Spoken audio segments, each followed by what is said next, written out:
So, hi everyone.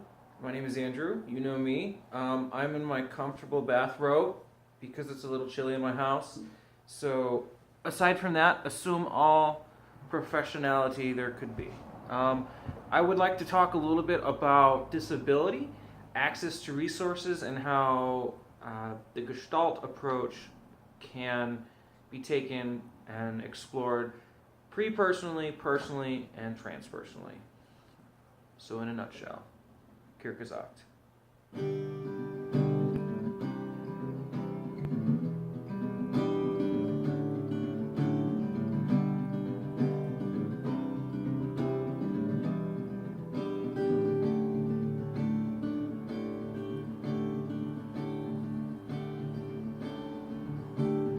What kind of person are you?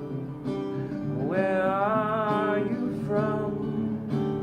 What makes you unique, distinguishes you from them? How can I hold you? How can I meet you? How will you show me what is unique to you?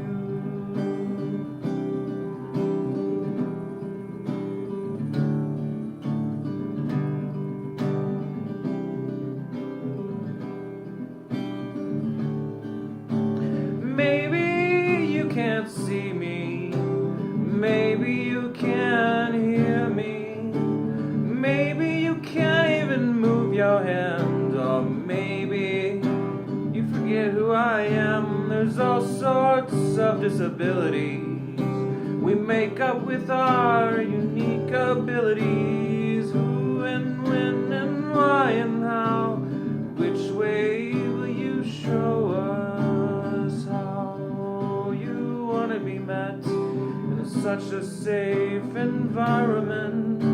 You teach me and I learn from you. I'm encouraged by the chance.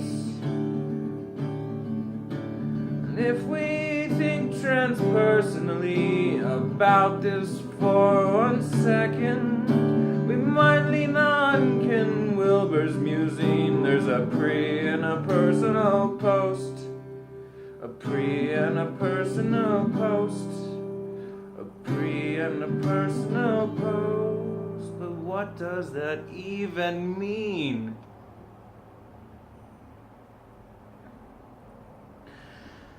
Well, as for me, there's uncertainty in the pregnancy before my birth, a child of rape, possibly.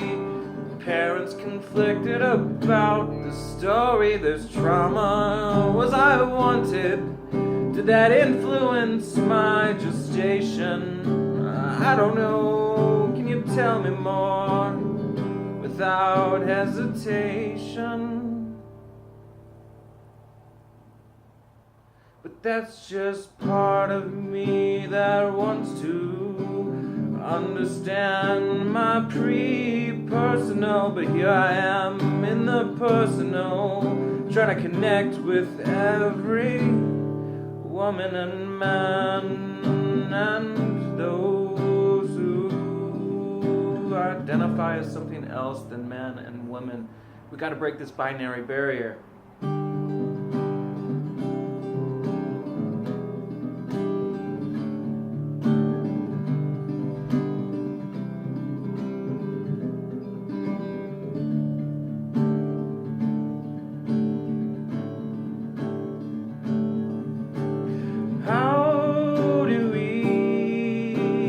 Touch into the pain. Dear Azrael said, touch and go again and again. Find your back body, connect your feet to the floor. Hold yourself in sacredness and find something to adore. So what if you're blind? So what if you're deaf? So what if you can't move your hand to your chest? So what if you forget the same story? It's about who I am when we're together. I'll hold you in a sacred space. I'll honor your story, and when we drop the storyline, we ground down to be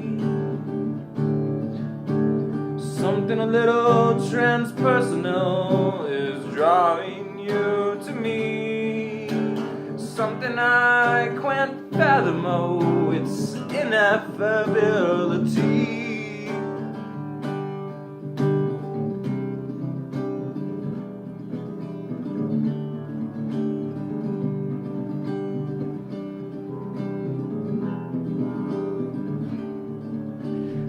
Practical purpose, if you can't hear me, we can connect with other means. I might have to learn sign language, and that's okay for me.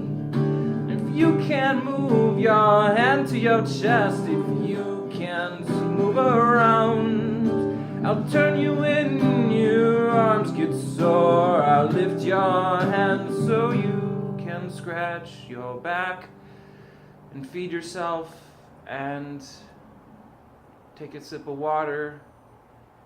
And no matter where you're at, I will meet you where you're at. Even if that means I crawl onto the floor, I'll meet you where you're at, my friend. I must explore who you are and know it's a mystery. Intangible forms of ephemerality.